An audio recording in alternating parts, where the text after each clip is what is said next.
Welcome to the Gospel Road, and we're going to look at Jonah chapter 3 tonight. We've already went through chapters 1 and 2 tonight. I want to continue and look at chapter 3. And looking at what we've been talking about through Jonah is, God, of course, asking Jonah, telling Jonah to go to Nineveh, and Jonah saying no, then Jonah being swallowed into the whale because of the storm that was happening as he was running from, and thinking about how we are doing things that we need to be doing in our lives that, God has called us to do, asked us to do, and rather than doing it, that we're running. And maybe because we're running, things are happening in our lives that we really don't understand why they are. But as we continue on, it all still comes down to the plan that we have in our lives, the plan that we have for our businesses, the plans that we need to move forward. Again, it's the fear of really what you look down to. So God asked Jonah to do something, and Jonah really not having the confidence to do what God asked of him. So how many times do we look at ourselves of things that we want to do, things that are we have the desire to do, but we don't really have the guts or the confidence in ourselves to actually take that step to better ourselves or to do what we know we should be doing. Well, and then we get into Jonah 3, which I think I've talked about it before, and this really gives us the basis of when you read either the Old or the New Testament. And here we go. Then the word of the Lord came to Jonah the second time, saying, "Arise, go to Nineveh, that great city, and call out against it the message that I tell you." Well, this time, Jonah arose and went to Nineveh according to the word of the Lord. Now Nineveh was an exceedingly great city, 3 days' journey in breadth. Jonah began to go into the city, going on a day's journey, and he called out, "Yet 40 days, and Nineveh shall be overthrown." And the people of Nineveh believed God. They called for a fast and put on sackcloth, from the greatest of them to the least of them.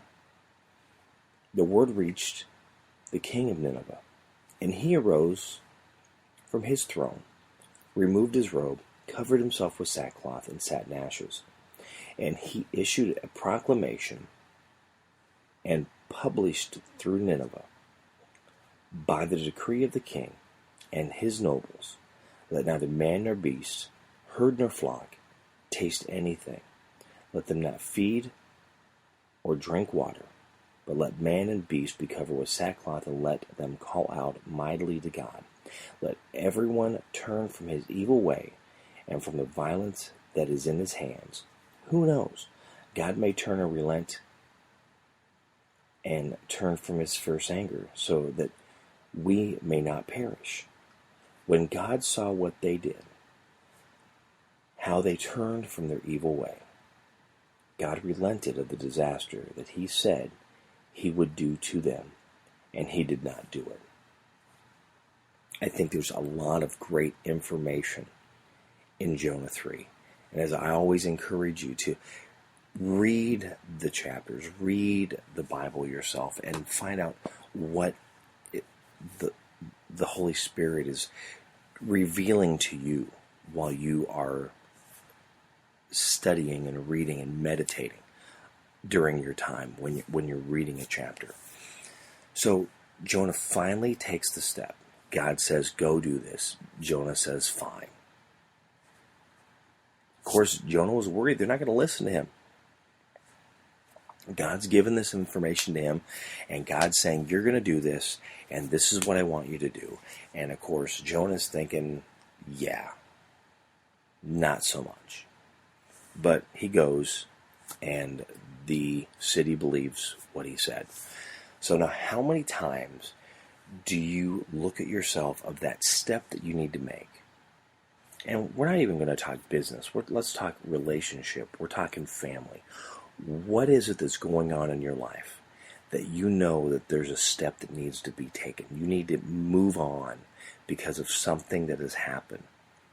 And you know in your heart that you need to take that step. But you're afraid. You're not really sure what's going to happen or what's around that corner. Or you're just not going to let it go. You can't let go what happened to do whatever it is.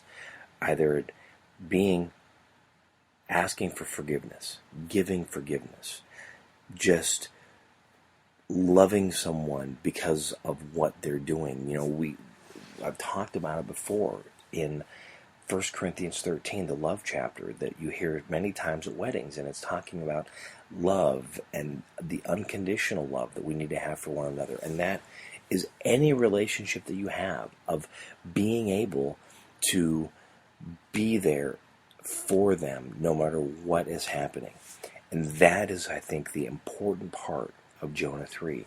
So when you're taking that step, when you're moving forward of what you need to do, and remember, they're going to overthrow Nineveh. He's done. He's mad. He's upset. But the people listened. The people then repented. They asked for forgiveness. They said they're turning from their evil ways. And then God did not do what he said he would do to them. Now, that is that unconditional love.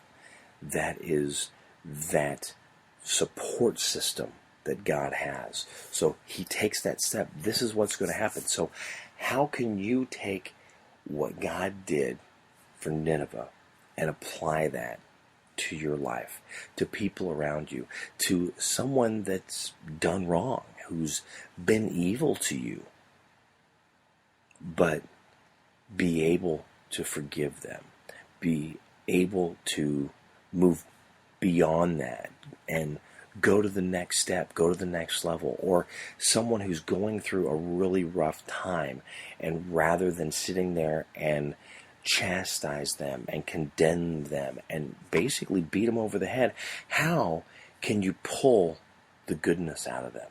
How can you pick them up? How can you get them to the next level that they need to be? Now, they've got to be willing for you to pull that out, for be able to pull that goodness in there so they can be taken to the next level. We can't force that. That's just the reality. But what seed can you plant into their life that's going to help them?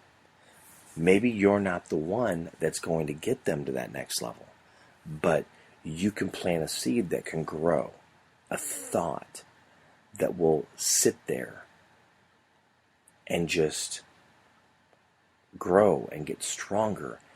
And then the next person comes along and the same thing happens. The next person and the next one. Finally, someone that says the same thing you are, it hits them and it clicks. And they're like, aha. How can you do that? How can you make that step? God used Jonah to make that step for Nineveh to turn from what they were doing. So what is it that you can do to help someone to better themselves, to become a better worker, a better person, a better friend, a better wife, a better husband, a better father, a better mother? Whatever that relationship is, personally or professionally, what can you do? What can you put into them that will then cause them to change, will cause them to look at things differently? Because that's what it comes down to when you're trying to be that better person. It's changing your mind. I remember growing up, we always heard about evolution, and everybody freaking out about evolution, and it's wrong, it's wrong, it's wrong. Yeah, okay. With creationists, it is. But there is an evolution that takes place. Because evolution is a change. It's a change of habit. It's a change of mind. So you think one way and then you change to think differently. So you evolve. As I become older, I evolve because I am seeing things that are happening. I'm gaining wisdom. I'm seeing things differently from what I saw them before. You become a better person. You become a different person. You're evolving into the plan that God has for you. But how are you going to take that step to be part of that plan, to then help someone else as they're being part of that plan? What are you doing spiritually, personally, and professionally that is going to help someone grow, that is going to help that relationship get stronger, that is going to help them turn from a direction that they're going? Self-destruction, whatever it is. How can you help them with that conflict that they're dealing with? Jonah chapter 3.